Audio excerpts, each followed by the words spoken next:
নমস্কার বন্ধুরা, কেমন আছেন আপনারা সবাই? আশা করছি আপনারা সবাই ভালো আছেন। সেদিন আমি চলে গিয়েছিলাম জগৎগুরু কৃপালু ধাম অর্থাৎ পুরী। পুরীতে পৌঁছে গেলাম সকাল সকাল। তারপরে হোটেলে দুপুরে খাওয়া দাওয়া সেরে হোটেল থেকে বেরিয়ে পড়লাম জগন্নাথ মন্দির যাওয়ার উদ্দেশ্যে। হোটেল থেকে বেরিয়ে একটি অটোতে উঠে পড়লাম। অটোটি আমাদেরকে পুরীর জগন্নাথ মন্দিরের সামনে কিছুক্ষণের মধ্যে নিয়ে গেল। অটো থেকে নেমে পায়ে হেঁটে পুরীর জগন্নাথ মন্দিরের সামনে গেলে দেখতেই পাচ্ছেন কি সুন্দর অসাধারণ সেই পুরীর আমাদের জগন্নাথ মন্দির। জগন্নাথ মন্দিরের সামনে গিয়ে একটু জগন্নাথ মন্দিরটা বাইরে থেকে দর্শন করলাম। আর সেই সময় আমরা গিয়েছিলাম বিকেলের সময়টা, সেই সময় জগন্নাথ মন্দিরের পতাকা পরিবর্তন হচ্ছে, সেই দৃশ্যটি আমরা দেখতে পেলাম। তার কিছুক্ষণের পরে আমরা জগন্নাথ মন্দিরের ভিতরে প্রবেশ করলাম। ক্যামেরা নিয়ে যেতে দেবে না, ফোন নিয়ে যেতে দেয় না বলে ভিতরে ভিডিও শুট করতে পারিনি।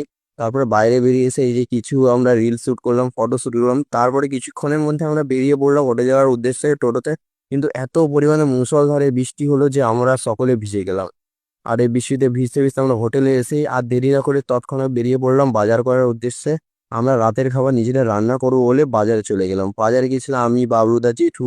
আমরা নিয়েছিলাম সেই সময় মাংস, মশলাপাতি, আচার সমস্ত কিছু নিয়ে আর দেরি না করে তৎক্ষণাৎ বৃষ্টির মধ্যে আমরা হোটেলে ফিরে আসলাম। হোটেলে পৌঁছানোর সাথে সাথে পরে আমরা এই যে মাংস সব ম্যারিনেট করে নিয়েছি, চাল, আলু, টমেটো। আর সেদিনে রান্না করছিলাম আমি। আমি সেদিন মাংসটা রান্না করলাম, কষাচ্ছিলাম।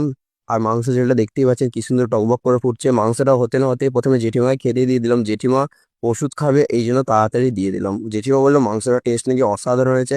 আর আমরাও দেরি না করে কিছুক্ষণের মধ্যে আমরা সবাই খেতে বসে গেলাম। আর সেই দিন এই মাংস ভাত খেয়ে আমাদের দিনটা কাটলো। এরকমই আরো ভিডিও দেখাচ্ছে, চ্যানেল সাবস্ক্রাইব করুন। দেখা হচ্ছে পরবর্তী ভিডিও। ধন্যবাদ।